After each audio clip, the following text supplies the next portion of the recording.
I sentence you to life in prison. These teenagers dancing and laughing in the courtroom brutally murdered an elderly grandmother.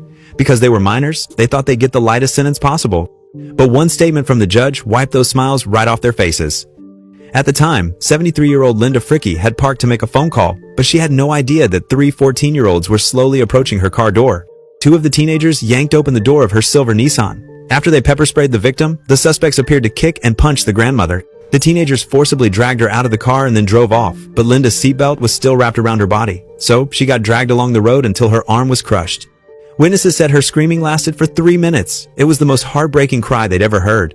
Linda died before the police arrived. Police released surveillance footage of the suspects on Monday. After family members turned them in, the suspects were arrested. Those guys were only 14, so they figured they'd get the minimum sentence. At first, the judge did indeed hand down the minimum 15-year prison sentence.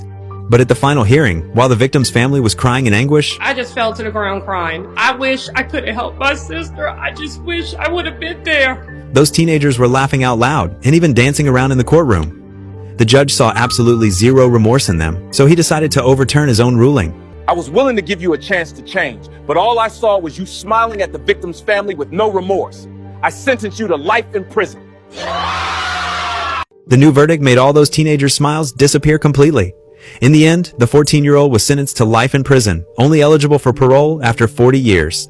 So do you agree with the judge's decision? Leave your thoughts in the comments.